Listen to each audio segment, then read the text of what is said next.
So you want to be a dungeon master? That's great. We're here to help. I'm Taylor. And I'm Justin.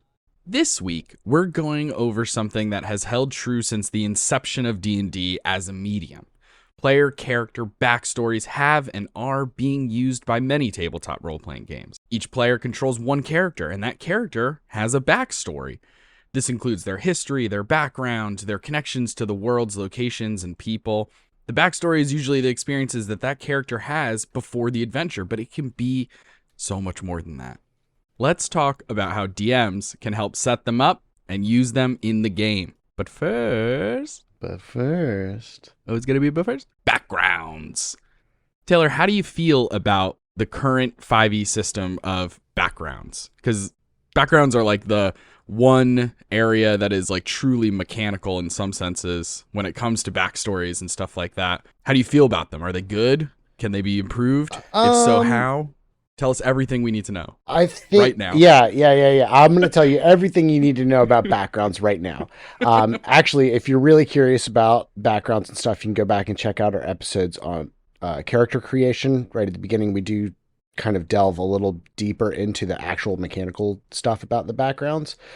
And I feel that they're kind of lackluster, in my opinion. It has the opportunity to be something great for your character, but I think that they really were trying to not give you too much from just your background. Yeah. And I think that they might have skimped out a little bit. Like, I think they might have erred too far onto the side of caution, because there are, it's generally just like some tool proficiencies or some kind of gaming set or something like that. But it's just like, okay, that's set. Cool, I guess. Yeah. I always see that, and it's like, pick one of the gaming sets, and you're like, I guess Dragon Chess, whatever the fuck that is, if that comes up or something. That's so funny, because I always think that when I see gaming sets. God. Yeah. It's like, okay, but like, I guess I don't know if there are actual like these games for D&D. Like, I don't know if there actually is like a dragon chess game or something like that. And that would make things kind of cool, I guess. But like, some of it's just like a deck of cards. Sure. Yeah. I feel like I'm harping really a lot on these gaming sets. Because to me, I think it is the most ridiculous they deserve thing. To be roasted. If not us, then who? Who's gonna be brave enough to take down the gaming sets of 5e? That's why people listen to us, Taylor, because we're brave. Right. We talk about the hard stuff. We really get into the nitty gritty and get in the truths that people want. The controversy. We're here. We're on the cutting edge. We're on the front lines doing the Lord's work. Talking about the gaming sets. Who the hell do they think they are? But yeah, I mean, those are kind of my thoughts on backgrounds, as far as it's just kind of could be better. I'm sure. I think that it would take a lot of playtesting to balance it, but I don't know. What's like your knee-jerk reaction for like how you would improve that? I would say more proficiencies than just like gaming sets. Yeah.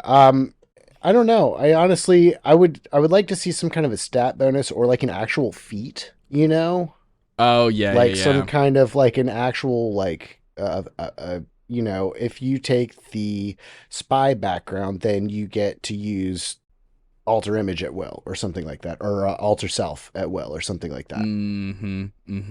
Yeah, because I know that backgrounds get something called features. Right, which is like a soft version of what you're saying. And they're very interesting in the sense that like it's I don't know, sometimes they feel a little forced because they don't come up a ton. There are others that come up so often. Like the sage background has one that could potentially come up very often. Right. But some of them I feel like a lot of times I hear players like almost trying to force it in because it is something that you get mechanically. But it's like, how often are you really trying to do this? Yeah. Because it's like the one holdover. Because I agree with you. I think that they are lackluster is the perfect word for it. I think it gives you some skill proficiencies, tool proficiencies, languages, and a couple things of equipment. And then this one feature. And that's it. But it doesn't feel like, mechanically, it is going to have relevance throughout the campaign. Like throughout the whole story. It feels like it gets left behind. It gets forgotten a lot. It's not something that like truly is helping the party collectively. Yeah. It's just kind of there, and it doesn't play as big a role in the game as it should, I think. Yeah. I mean, because backgrounds are what your player character was doing before becoming an adventurer and going on these crazy quests and stuff. So like this is a lot of times it's like your profession, but often it isn't. So like yeah, I don't know, backgrounds are such an interesting thing in 5e, where I know sometimes people can pick a background for mechanical reasons just because it's like, well, I get these extra skill proficiencies which are helpful or something like that, but it's like yeah I don't know. And then backgrounds also include those like optional things like the personality traits, ideals, bonds, and flaws, which can be helpful. But yeah, if you're trying to actually like roll up a character and like come up with something fresh, I think that the having the personality traits and stuff be rollable, like having them on tables, is good. Yeah, because it can kind of push people towards playing the character one way or another. It's absolutely yeah, and I like tables that are like that because it's optional. You can also just go down the table and pick the ones you like, or you can be a little random and roll for it and see if the dice. I'm gonna be push you in I'm a gonna be direction. 100% honest. I rarely do these tables on my characters. Oh really? Very rarely will I fill this section out. Yeah, I use them as like a bouncing off point, but always with the other understanding that most of the time I'm discovering the character as I'm playing them. Right. So I might use it like a little bit. So we'll get into some examples, because the next question really quickly before we jump into the meat of the episode is, what is your favorite background? My favorite is the soldier background. Just from, I know it's interesting. It's one of these things. All right. So skill proficiencies, you get athletics and intimidation, which is generally, both of those are good to have proficiencies in. And then also you get a gaming set for sure. Hell yes. And land vehicle proficiency, which is thank nice. God. Yeah. And then you do get some equipment, nothing crazy. You do get a pouch containing 10 GP in your starting equipment, which is nice. That is nice. Yeah, it's usually the background that gives you your starting gold, unless depending on how the DM is, starting things. Right. But yeah, and just kind of, it's one of those classes, it's kind of, or like backgrounds that it's kind of easy to RP in a way for me, mainly because I'm super strategy combat focused, so it's just kind of easier for me to sit in that role. Yeah, definitely. So like in the most normal, I guess, like whatever it's called, fantasy medieval time period settings, what constitutes a land vehicle? Like a carriage or a chariot or something like that. A cart. Okay. A cart. A wagon. Yeah. Got it. Yeah. I'm not talking about like tanks or cars or like, yeah. But I guess my thinking, the reason I even asked that is because I think of a lot of those land vehicles being driven by animals, and then you're not necessarily controlling the vehicle as much as you're controlling the animal who's pulling the vehicle. So it in my brain, there's a slight disconnect there where I'm like, doesn't it make more sense to have animal handling? But that's just like in my head. Yeah. You know what I mean? Like water vehicles makes a ton of sense. Like you're controlling the vehicle. When you turn the wheel of a ship, you're turning the ship.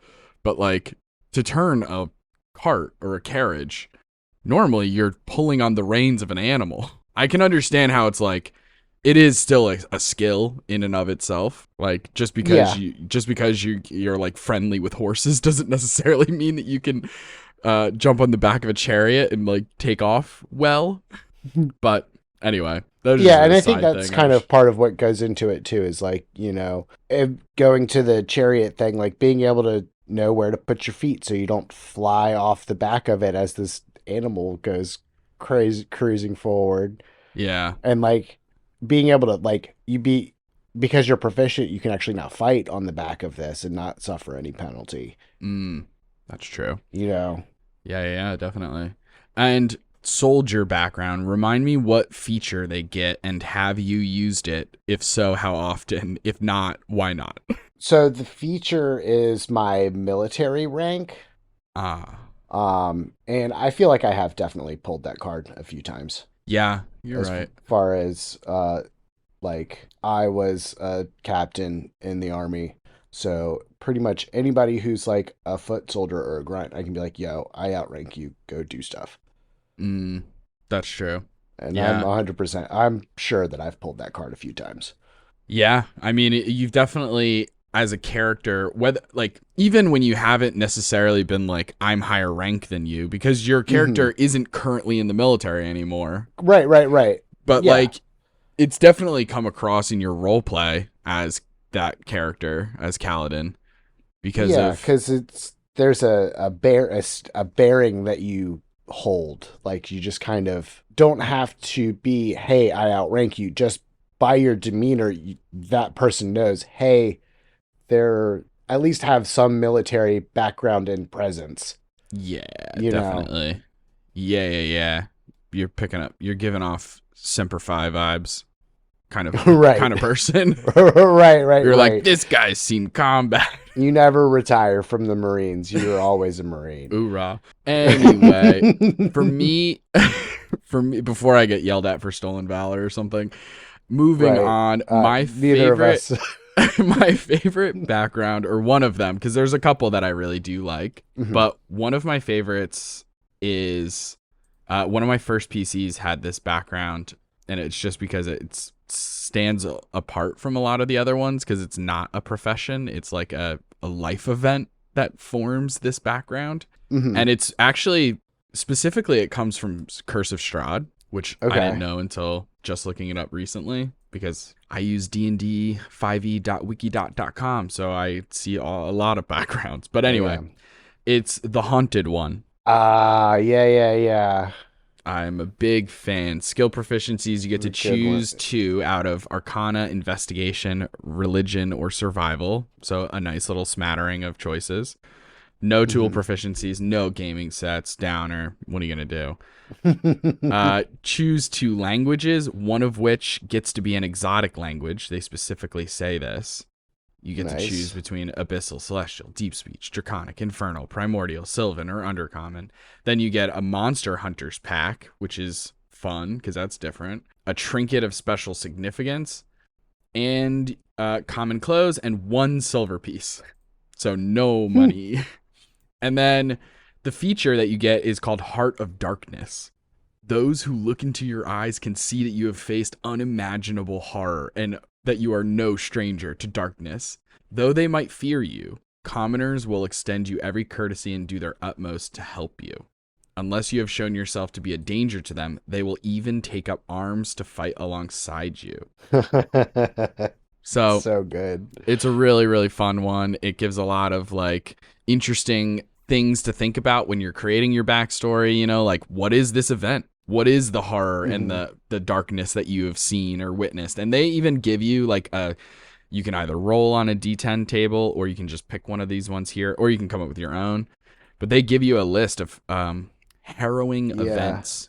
It could be a monster slaughtered dozens of innocent people and then spared your life, and you don't know why. You were born under a dark star. There's and then there's 8 others. But yeah, it's one of those things where it's like, I like this one a lot. It just gives a lot of jumping off points for creating the backstory and stuff like that. Yeah, I've seen, or not seen, but listened to a real play where somebody used this haunted one background, and they made like a Frankenstein's monster homunculus thing, but then gave it this background, so Oh, that's that cool. everybody, though they are horrified, also take pity on him Mm-hmm. and are more willing to help, which was cool. Yeah, I do. I like that a lot. I like that a lot. I think it's really, really interesting. And then, I mean, like personality traits, just some of them. I mean, I don't run from evil. Evil runs from me. That's just fucking, Hmm. that's just sounds cool. Hell yeah. Um, I put no trust in divine beings. I live for the thrill of the hunt. So there's just like, and then there's like kind of random ones where it's, I like to read and memorize poetry. It keeps me calm. Like, so I like some of the personality traits that they've offered, even if they're like, Mhm. it's not going to be like the backbone of my character. I do like it Right. as like a little thing. Like I'm the type of player who I would take that one. I like to read and memorize poetry. And it would be something that Mhm. I do as a character all the time. You know what I mean? Like I would either Right. be like binging all different kinds of poetry, like to read at certain points, like whether it was during long rests or something, or maybe I do it anytime I get a Justin, how do you want to kill this monster? It would be like, oh, let me pull out a really interesting poetry and just read a little poem as I slice this guy's head off. I think that's really interesting. Like stuff like that, you know? Oh, Captain, my Captain. Yeah, Slash murder exactly. blood. Exactly. Exactly. So that's my favorite background. But I do agree that they could use some work. But I think backgrounds are a great place for us to transition into the meat of the episode just because Hmm. it is like the connector between mechanics and RP Yeah, that encapsulates backstory. the backstory. Yeah, it's yeah, this is all the stuff that the mechanics don't cover, basically. This Yeah, is kind of the exactly. flavor that you put on your character or an NPC or whatever. This is how did this person come into being? How did they get here? Yeah, absolutely. So getting right into it, I mean, you've been a player a lot. Hmm. I know you've been a DM, obviously. What, like, as a DM, when you're starting a campaign or a short series kind of run or something like that, Hmm. how much and this is different DM to DM, so I'm just asking for your personal take. Yeah. But, like, Yeah. how much backstory do you like? 1 to 2 paragraphs Oh, okay. is generally, I think that gives me enough to work with as far as like side quests and stuff, but then also, it's generally vague enough that I can tweak it, and there's enough for us to at least start having a conversation about how to actually finish fleshing it out. Yeah, because when you say 1 to 2 paragraphs, you mean that the player has kind of written those 2 paragraphs on their own and then has Yeah, and then brought it and to then you? yeah. Just because I do like to allow my players to play the character that they want to play, but also I got shit to do. We're doing these quests, however, and I'll figure out a way to keep everybody engaged and on track. Right, very You know, true. Yeah, I um, agree. I think that like for the first like let's call it like the first draft of a backstory. uh, uh, My biggest thing is like I'm kind of cool with whatever length you want to throw at me. fair, I've dealt with all of it. I've dealt with the person who sends pages and I've dealt with the person who sends a couple lines. yeah, So like I'm pretty comfortable dealing with either. But the one thing that I have the most trouble with is very specific circumstances where somebody brings something up and I feel almost obligated to be like, that's not going to work. And I find that happens most often when people start coming up with their own like proper nouns. You know, like you have a world fair. set out that you've Hmm. created and people come in and they're like, the dreary empire run by demon lord Baskar, and you're like, what are you talking about? Like you're inventing so much. And it's like, listen, there's going to be times and places where that's dope. I'm not saying that will Yeah. never work. I'm just saying sometimes it can be a little hard when you're Yeah. like, okay. You know, like in Sword Coast Coup, we used the Forgotten Realms as the jumping off point for how that setting was created and stuff. Right. So I've played Sword Coast Coup with new players or different players and stuff like that. And every once in a while, they'll be like, yeah, and then, my family comes from the Luskan Empire, this and that. And I'm like, okay, I have to look up where and who the Luskan Empire is because I don't know anything about that. Right. And then also be like, yeah, the campaign probably isn't going to go there. Right. So it's like I can fit in a side quest. We can make it happen. Teleportation exists. It's not the end of the world, you know? We can like fast forward the travel or whatever. Like I can make it work. Right. But it's not going to feel like I need to then think about the BBEG being like out of the way. Right. How does that connect to the BBEG? Like is the BBG's trying to take over the Sword Coast? It's called the Sword Coast coup. So like if you have no connection to the Sword Coast, then it's like, oh man, it's a little bit harder, a little bit more challenging. So I think that's what I always like. Like I would love if people were just like, I came from a village and my family was killed by a powerful demon. That gives me so much room to play with, and then we can really collaborate. That's fair. Do you know what I mean? Like I get where you're coming from with that. Yeah. I generally will wheedle or cut off. Whittle is the word that I'm looking for. Whittle off like those proper nouns with the player. Yeah. And be like, hey, what if we did it from like here and it wouldn't be necessarily this bad guy. You wouldn't know who it is type of deal where like it leaves it open for that stuff and kind of wrangle everybody in. Yeah. You know, because you're right. It is hard to write in somebody who says, oh yeah, I was born and raised in the Underdark in this weird cave system run by mushroom people. And you're like, sure. Okay. Yeah. And it's like, okay. And you know, sometimes you can let that player know like, hey, at the end of the day, if this is what you want, we can make it happen.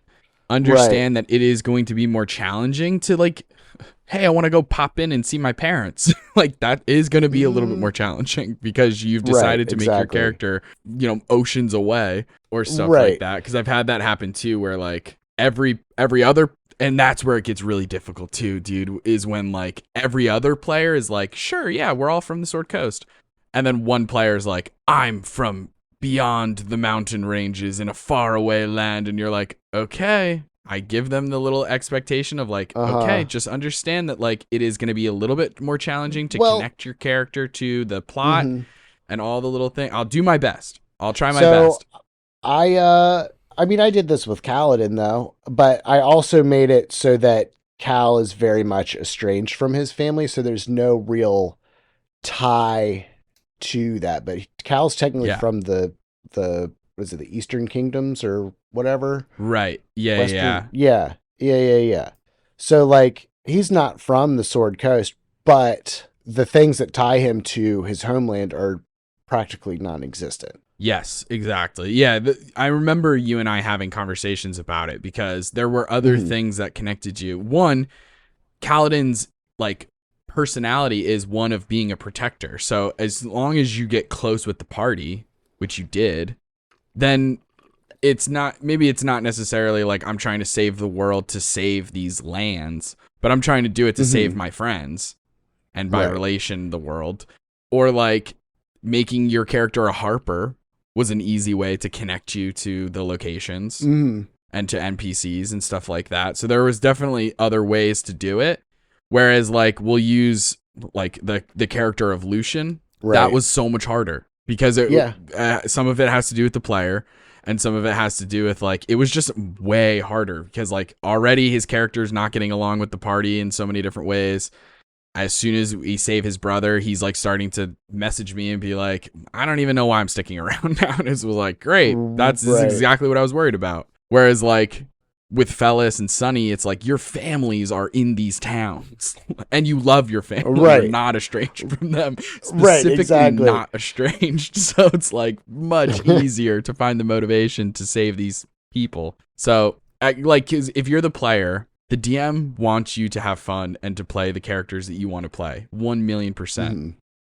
Just all I will say is if you're the player, understand that the DM has to talk to each player about their own character's backstory and make it all work in a cohesive party. Right. So it's hard when every player wants to play the lone knight who like doesn't trust Right. easily, and it's like that is hard when it's everybody's playing the character who has secrets and doesn't trust and is secretly working for this bad guy, and you're I like, mean, you gotta Jesus. be, and that just like there is a table for that. There No is like doubt. you could do like a crazy noir spy thing, but like that's a specific type of game, Yeah. and it really part of the conversation of getting of the backstory is just kind of getting everybody on the same page. Mm-hmm. Yeah. You know, Yeah. these are the vibes that we're going for. Okay, cool. I like this about your backstory. Like this. Can we change this? Is this a deal breaker? Yeah, absolutely. And But I think, everybody kind of at the same starting off point. Mm-hmm. Definitely. Yeah, that's such a great way to put it, because I think it's so much easier when you, as the DM, do a little bit of a lore dump before players start really getting into the weeds with their characters.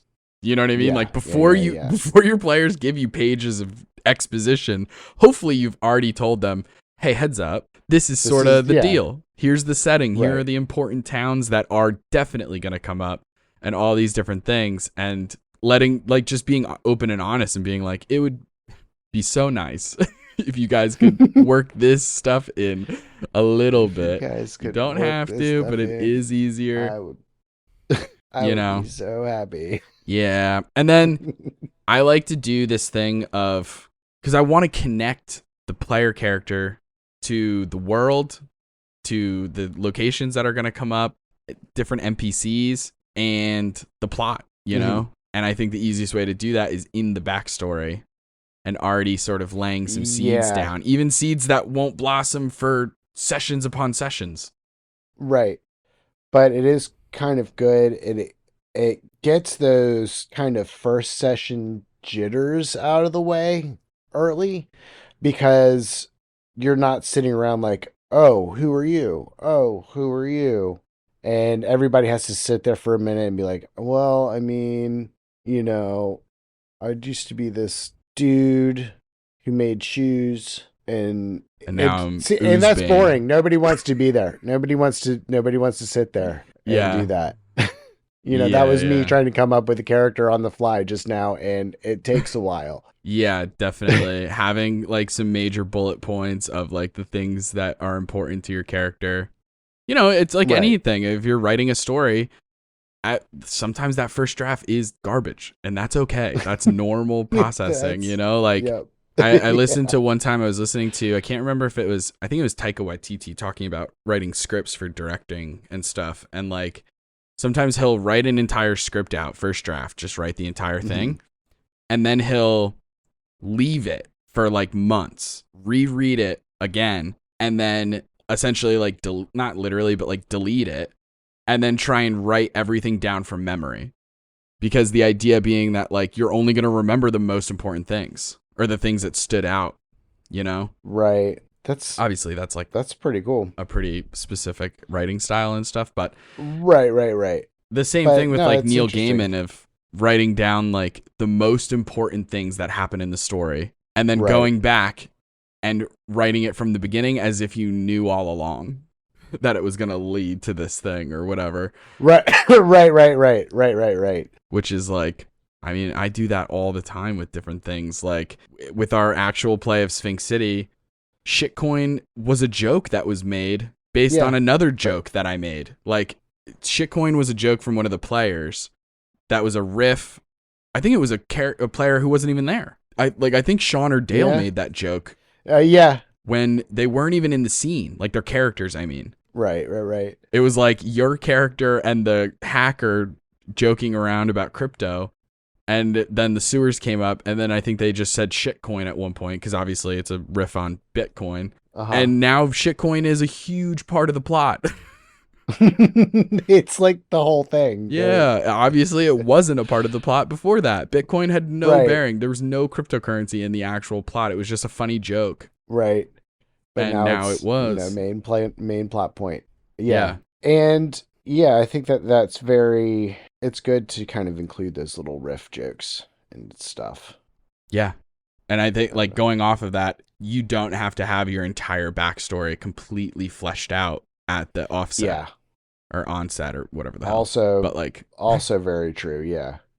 Because that also gives the DM like things to give you later on, or yeah, parts of your story you can find out later. yeah, absolutely. And it gives the player room to explore things too.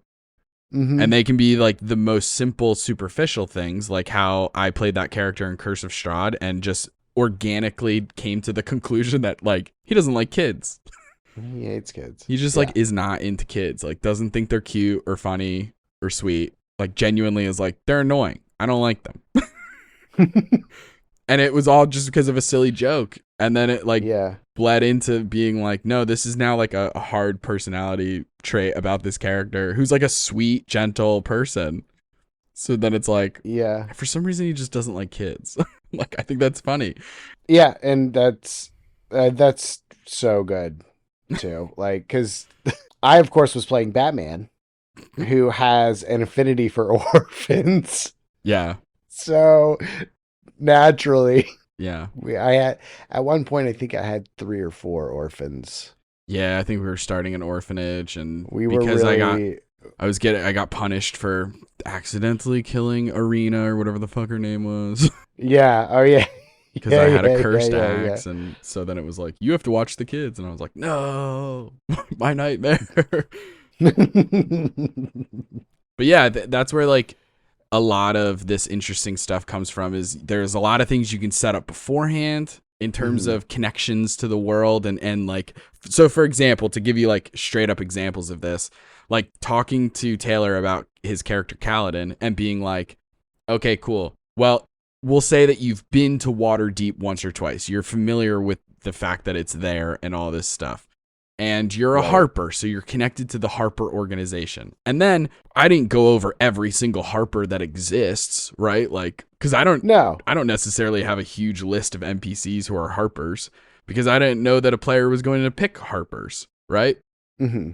So, but then, as we're playing, and like, I remember specifically as we're getting closer to Tribor, I set it up so that Darathra Shendril, the person who runs Tribor, is a former or current whatever Harper. Right. And then boom, there's a connection. So that, like, Cal being in the Harpers, that's preordained. We figured that out beforehand. Cal knowing Darathra Shendril via the Harper network, that was decided moments before we got into into Tribor. Hilarious. So you can do both and leave room for things, because it's just so interesting sometimes. Because I remember mentioning things with different players that I knew weren't going to come up. I mean, now it's crazy because now I look back and it's like things that haven't come up for years, where it's like, hey, this super evil organization, you know about them. You've heard of them. And then just being like, they'll come up eventually. Don't worry about it. And sure enough, they will, and they do. But like, it really is like a deep cut. So it's so fascinating. I love stuff like that. And also, like, sometimes it's about giving like a way to give the players agency while giving all of these suggestions. Is the way I do it sometimes is like just asking the players, like, hey, this demon lord attacked your family and stuff. Do you want to know who the demon lord is, or would you rather find that out along the way? You know, like, or something like that. Or here's a list of organizations that you can belong to. Which one would you like to belong to? Here's a list of NPCs that are, and sometimes like, so in preparation for Mythos University, I reached out to a lot of the players and I was like, here's 3 NPC names. Pick one. Fair. They're your friend. And then I asked almost all of the PCs, hey, what's your relationship like with this one NPC? And I asked every player that secretively, and they all gave me different answers. And then that's going to be really interesting because they all have their own little relationships, whether it's a friendship or a romantic thing or an ex or just like the kids are calling them situationships, where it's just kind of like an on and off sort of casual thing, all kinds of stuff. So, but still giving them, it's going to be so much fun, but still giving the players like some agency. Like, I have already decided, this NPC, But how do you know them? Right. Are you friends? Are you enemies? Are you lovers? Are you exes? Like, what's the deal? So that's where like Going a on lot with of the that? collaboration comes in. Hmm. Or even like, hey, you guys all get to start with a rare magic item. What is it? That's all on you Yeah. guys. What does it look like? How does it flavored? What magic item is it? That's all on you guys. And then I come in as the DM saying, okay, cool. Let's talk about who gave it to you. How did you get it? You know? Right. Just to expand on it a little bit. And that's like how to sort of link between the role play and backstory with some of the mechanics, you know? Because like I like to think backstory can sort of include like how you became this class. Yeah. You know what I mean? Like, okay, Yeah, Kaladin, yeah. Kaladin has the soldier background, joined the military, fought in the military. We get that. But then is a cleric at level 1. So like, Yeah. how does that happen? Yeah, like we're coming into the game at level 1, so you're already a cleric. So part of the backstory is how did you become a cleric? How are you connected to the Stormlord, and how did that happen? What did it look like? Are you guys cool, or is it a weird relationship? What's your relationship like with Cord? Also, just asking Taylor like, which god do you want to worship? Here's some that I've heard of, yeah. or do you want to make up one whole cloth or whatever? No, I think I did choose one from. I think so too. Well, yeah, Chord's in the original Pantheon. Mhm. But yeah, and on my side of it, it was a lot of I kind of with Cal went like a weird cleric sorcerer. The plan was always cleric sorcerer because I rolled really well and I had my stats in wisdom and charisma. So the plan was always cleric sorcerer. So I kind of was like an inadvertent thing almost at first where I was gaining these blessings from Cord without realizing it in the moment type of deal.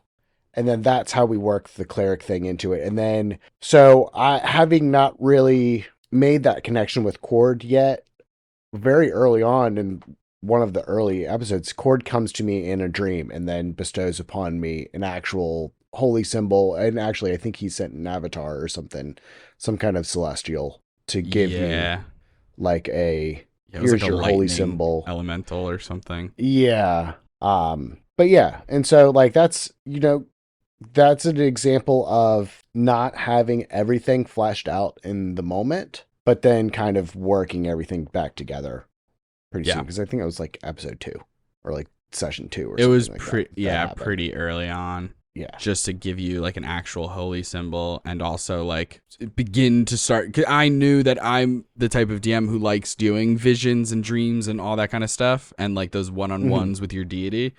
So like I have to start it. Right. Right? Like so I have to start talking to you eventually anyway. Might as well start it pretty early. You're only going to start leveling up. So you're just going to get more and more abilities from this god. I need you to start the relationship with that god. Right. Because yeah, I think that like the backstory is going to be one of those things. It varies table to table, like how much of it you need, how deep it needs to go, how interconnected with the plot and setting and everything it needs to be. Like a one shot is going to be completely different than a long-term campaign, right? Right. But at the end of the day, the things that it should include, in my opinion, are like some flavor things, some motivations and desires and that kind of stuff, like why is your character give a shit about this quest and these adventures? And it doesn't need to be like, I care about this specific quest, but why would they care about a quest like this? So right. If the quest is saving the world, then it's like, why does your character want to risk their life to do that as opposed to letting somebody else do it? Yeah. And I like also that you've lumped flavor into this too, because also this kind of plays into like, what does their abilities look like? How can that play into things too? Yeah. But yeah, as far as like the motivations, like some characters can be motivated purely by money. Other characters are, a bit more deep than that. Like, right. Something like a I'm there to protect people type of deal is also another easy one to kind of, it's easy to hook onto Yeah, when you're playing with you know. playing with PCs that have like a strong sense of justice, Right. that is definitely a kind of easy one to latch onto. That and just greed. Being like, well, if you go kill the dragon, I'll give you 5 platinum. And they're like, hell yeah. Yeah. And you know, it obviously, again, it always comes with the caveat of it depends table to table, but like, you know, as a player, be nice. Pick something that's easy to motivate, or, you know, Yeah. I like it, like an easy motivation. Like, don't make it difficult to hook for the DM to like hook you with the plot, you know. Yeah. It should never be like, oh, well, I don't think I would really care about that type of deal. I mean, there are times where that would kind of make sense. Like if you're, you know, some kind of like a like bounty hunting group, you're not really going to be interested in the, you know, political goings on in the castle. Right. You know, that would kind of make sense. But, you know, that's whatever the table is, you know, it should kind of, the motivation should kind of all fall in line beforehand. And that's another good thing to add into the discussion of the player, like of the backstory, is like, okay, how can we get all of these players to have generally the same motivation so we can all stay together and not have to worry about that kind of a dynamic? Mm-hmm. Because it's very difficult when one person's motivations are vastly different from the rest of the table. Yeah, definitely. I think that's why I've like, when I've run that first, sometimes I run it as a one shot and sometimes it's session 1 of Sphinx City. But like the whole zoo situation, I like during character creation, I straight up tell them like, one of the questions you have to answer, other than what is your class, what is your ancestry, that kind of shit, is also just, why does your character give a shit about these missing people? Like, why do they want to help? And that gives the players so much room. Yeah. And I've seen players come up with the craziest things. It has been things of like, because I'm getting paid to do it. And that, okay, fantastic. Or I'm a private investigator. Taylor came up with the fucking true crime podcaster. True crime podcaster. All kinds of stuff. Some of it is as simple as like, I had a friend go missing when I was a child, so this is like triggering to me, so I want to help. I've seen all kinds of motivations, and that is so fun. So that like, they're still all working with me, but their reasonings are completely different. And because it's a one shot, I don't need them to like stick together forever. I just need them to do this fucking mission. Do the one thing. Yeah. So it works out perfectly. And then like, there's also, I know a lot of players, especially newer players, and it kind of varies. I think I have some experience just because I have a table of newer players playing now, that some of it also comes down to like, players really want to have like little secrets, little prophecies and little things that only they know, or that are like these deep, dark secrets or interesting connections, or maybe they're part of a criminal organization, or they tell everyone, dark past, or they tell everyone that their warlock patron is a celestial, but really it's some devil lord or something. And it's like, I love that stuff. Here's what's up though. I like being super upfront and setting expectations. I'm always a bigger fan of being proactive. So like letting people know sometimes if you can kind of, a lot of this comes with experience, but sometimes you can see the writing on the wall where you're like, this is eventually going to cause problems. Like, like, oh, you're worshiping an evil deity. Okay. How do I make that work? Can I make it work? If not, how can we switch it while still honoring what the player's trying to go for? Right. You know what I mean? Like, you don't have to completely be like, can't worship an evil god. It has to be an angel of light. Like, that's a little harsh, but you can like switch it around. And for me, it was easy actually. They just happened to pick an evil deity where it genuinely makes sense for the story actually. Right. And I don't want to get too into it because I think they might listen to the podcast. I think they do. I went over to their house for dinner and they served Fresca, and they were like, "We know you're a big fan of Fresca," and I was like, "Hell yeah!" Which is like a throwback to the early episodes when Fresca sponsored us before they let us go. That's so funny. It was awesome, dude. Everyone liked it too. Everyone who tried yeah. it, because a lot of people were like, "What is this?" I was like, "It's the best grapefruit flavored beverage you'll ever have in your life," and they tried it, and it is. But yeah, like, Unbelievable. something along the lines of like, "Oh, I want to worship this devil, and I know that the evil person is a little bit more closely related to demons, so that actually works out perfectly." Right. Devils don't so like it's kind demons of in 5e. right. Like in the so it's typical kind of lore. that weird shift of lawful versus chaotic and all of that. And the like enemy of my Um, enemy. Right, exactly. So it works out perfectly, actually. I was like, hell yeah, this is great. And I was like, I'm not gonna give you all the details because I don't want to spoil everything. But for reasons, this actually works perfectly, and this won't put you at odds with the party. And I already gave them that assurance. Like I was like, I can't get into the nitty gritty details of it because I don't want to spoil things. I want to keep some things in the pocket. Yeah, for sure. But for sure. just a heads up, this works out great. Like, and I also like made the clear expectation of like, just because you're worshiping this evil god, like this evil deity is never going to ask you to hurt the party. Like, we're just gonna take that off the table. If they were real, they probably would. But like, we're not doing that because that's an easy way to get party conflict. Right, exactly. That's another big thing is like when it comes to patrons and stuff like that, generally don't have the patron fuck with the party. Yeah, and we'll get into. I think we have a future episode about pantheons coming up. We'll talk more about that. Yeah. But so we've gone over a lot of how to create this backstory. Let's say now we have it. We have the backstory. And we also mentioned that you can come up with backstory as we go. But like, let's talk about backstory. We have it now, or most of it, or some of it, or parts of it, or whatever. How, as a DM, how do we use it? Right. What do we do with it now? Now that we have it, what the hell are we doing with it? We're the dog. We caught our tail. Oh no.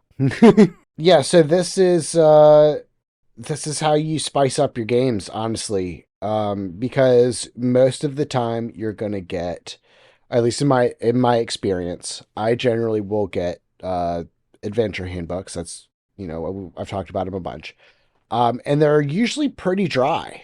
Like a lot of the adventure manuals that you get are pretty much like, okay, here's the thing. Bam. This is an adventure. This is a 3 to 4 hour adventure. Here you go. But there's not a lot to sink your teeth into, in my experience, for the most part. So I use the backstory to kind of backfill the adventure module with things that will actually pull my players in, and things that, running jokes that we have, just kind of prep wise, it's easy to figure out, okay, well, this is supposed to happen. All right. Well, X player is going to find this the most interesting. So I'll make sure to put emphasis on that and make sure that they're in the scene when this happens, type of deal. Yeah, definitely. Yeah. I also do something similar to that, is like using backstory to fill a lot of gaps. Like I'm looking through one of the Kobold Press monster books, and I find a cool monster, and I'm like, how the hell is this gonna fit? I read the little lore thing. I'm like, parts of it sound cool, but I mean, like, it feels too random to just throw it in, and then I can just use character backstory to be like, oh, maybe it's connected to like Allie's character because X, Y, and Z or something. Exactly. That works all the time, stuff like that. Yeah, it's hard to not get into super specific examples that will only work in the one instance where it was in my campaign, and like there's so much context that goes with it. We'd have to sit here for 4 more hours just so I can give you the whole lineup to it. But yeah, I mean, it's good, to also add more either drama or like a comedic relief in a scene, to have certain characters or aspects from a player's past pop up. Yeah. Just either unannounced or just kind of like, oh yeah, this person's also here. By the way, you absolutely fucking hate this person, but they're in charge of the city. Yeah. So you can't do anything about it. You know what I'm saying? Like you Yup. can add that little extra bit of God. fire there because like, if you hate this person, you're going to want to attack them, but they've got 30 guards around them right now. What are you going to do? It's like your middle school bully becoming president. Right, right, You're like, exactly. are you fucking kidding me? Are you kidding That me right dickhead? now? Yeah, exactly. Yeah. Called me girl squirrel because I had buck teeth? Fuck him. That's a real thing, Taylor. That actually happened to no. me. Yeah, dog. I'm sorry. It's cool. I called him, and I'm not proud of this. Let me start by saying that. I'm not proud of this. I called him fat, and he didn't come to school the next day, and I had to call him from the classroom phone and apologize on speakerphone. Even though he started it. He started it. I just didn't cry when he called me girl squirrel. That's wow. Yeah. Wow. I think bully. that goes That's to the show. lesson. Yeah, that goes to show like a lot of people that try to dish it out can't take it in return. No, most bullies have like deep self-esteem issues.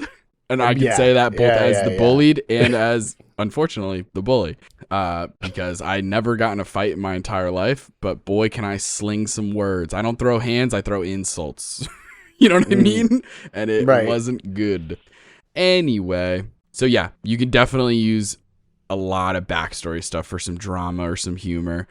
Like, dramatic examples are really easy because, I mean, oh, you have a living family member? Easy. I'll threaten them. Got it. Like, and a lot of this comes with like consent and letting people know, and that's where a lot of the collaboration comes in and the player agency. Even like tiny things in terms of, I've done this with almost all of you in Sword Coast Q. When I know we're approaching a session where one of your family members or anybody important to your backstory is going to come up, I'll ask that player how they think they should be played. Like, what are they like? Yeah. Like, I don't want to just come up with what Kaladin's dad's like 100% on my own, because that would be crazy to just be like, actually, he's just a big goof. And then Taylor being like, oh, he actually isn't. No, why would I be estranged from a big goof? He's just a lovable guy, actually. And it's like, oh, weird that I'm estranged from him. He's been nice this whole time, and I just don't like him. I've been an asshole. Yeah, am I the asshole? Yeah, very strange. And then like humor is a really fun one. I love doing like silly things like that of being like, you actually know this guy. He sucks. Right.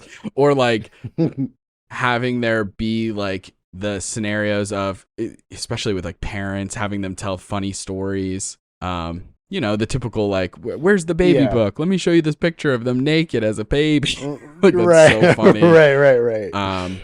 Or depending on the player's consent and stuff like that, but having them have like exes is always a really funny thing for me in certain stories. I love that, especially with fellas the character having exes pop up in the game is always funny. Yeah, well, when you've intentionally made your character promiscuous, and those are like her words, not mine. Right. It is funny. Like that's gonna be a casualty of war. It's like you're gonna have fallen soldiers all over this battlefield called love. Pat Benatar.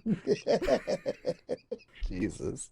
So that just comes with the territory. And that is, kind of segueing into the next bit. Like, that's how you fully immerse your characters into, the story that you're building.